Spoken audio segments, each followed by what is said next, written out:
उज्जवल Bharat news, देश की प्रखर आवाज। अब नए अंदाज। नमस्कार, उज्जवल भारत न्यूज में सभी का स्वागत है। अरवली जिले में पारा 44 डिग्री तक पहुंच गया है। अरवली जिले में पिछले 2 दिनों से लोग गर्मी से बेहाल हुए हैं, पसीने से लथपथ है। असहनीय गर्मी के कारण दोपहर में सड़कों पर पानी भर गया, क्योंकि शादियों का मौसम चल रहा था। लोग गर्मी से त्रस्त है। आने वाले दिनों में भी तापमान बढ़ने की आसार नज़र आ रहे हैं। गर्मी की शुरुआत से ही हाल के दिनों में गर्मी ने रिकॉर्ड तोड़ दिया है। अत्यधिक गर्मी के कारण लोग बाहर निकलने से बच रहे हैं। सुनते समाचार विस्तार पूर्वक। प्रचंड गर्मी ने बेहाल कर दिया है। 20 दिन बाद एक बार फिर दिन का अधिकतम तापमान 43 डिग्री पर पहुंच गया, जिसमें लोगों को अब धूप बर्दाश्त नहीं हो रही है। गर्मी की रफ्तार थमने का नाम नहीं ले रही है। दोपहर में गर्म हवा के थपेड़े शरीर परेशान करने लगे हैं। पैदल चलने वालों लोग कुछ ही दूर तक छांव की तलाश करते हुए नजर आ रहे हैं। 2 पहिया वाहन चालकों को भी काफ़ी दिक्कतों का सामना करना पड़ रहा है। अब आपको बताते हैं कि अरवली के हालात इस गर्मी के मौसम में क्या है। उज्जवल भारत न्यूज़, देश की प्रखर आवाज़। सीमा भट्टाचार्य, मुख्य संपादक सीमा भट्टाचार्य, साथ में उत्तर गुजरात ब्यूरो रिपोर्ट हिमांशु भाई व्यास के साथ। धन्यवाद। देखते रहिए उज्जवल भारत न्यूज़, देश की प्रखर आवाज़।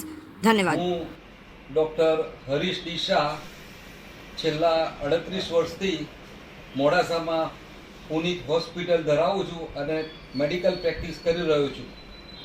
અત્યારે હાલ જે કાળઝાળ ગરમી પડી રહી છે, રસ્તાઓ બિલકુલ સુમસામ ભાસે છે, જાણે કર્ફ્યુ પડ્યો હોય એવું લાગે છે. છેલ્લા કેટલાય દિવસોથી 42 થી 45 ડિગ્રીની વચ્ચે આપણે તાપમાનનો અનુભવ કરી રહ્યા છીએ. આટલા તાપમાનથી હીટ સ્ટ્રોક લાગુ થઈ શકે શરીરને, અને એના કારણે આપણને શું નુકસાન થઈ શકે શરીરને. એક તો પ્રથમ તો આપણે કન્ફ્યુઝન સ્ટેજમાં આવી જઈએ.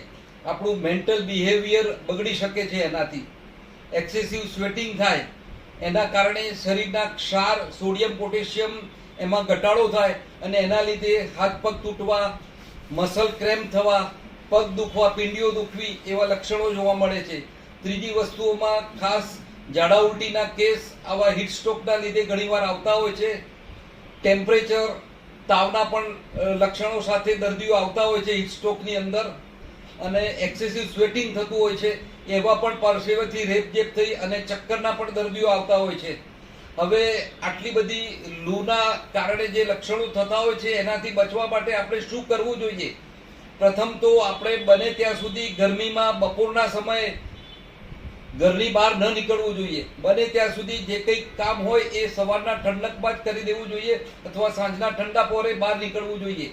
બીજી વસ્તુ, રેશમી અથવા ગરમ કપડાથી દૂર રહેવું જોઈએ અને સુતરાઉ કોટનના જ કપડાં પહેરવા જોઈએ.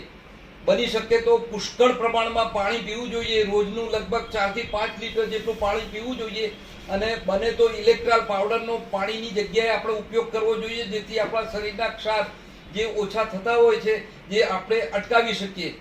આપણા શરીરને ઠંડક મળે એ રીતે આપણે બને તો ઠંડા પીણા પીવા જોઈએ, અથવા એર કન્ડિશન ચેમ્બરમાં બેસવું જોઈએ, પંખા નીચે બેસવું જોઈએ. શરીરના હાથે પગે આપણે ઠંડા પાણીના પોતા પણ મૂકી શકીએ છીએ. અને બને ત્યાં સુધી સારો પૌષ્ટિક આહાર લેવો જોઈએ, અને બહારના તળેલા જંક ફૂડ એનાથી ખાસ દૂર રહેવું જોઈએ. અસ્તુ.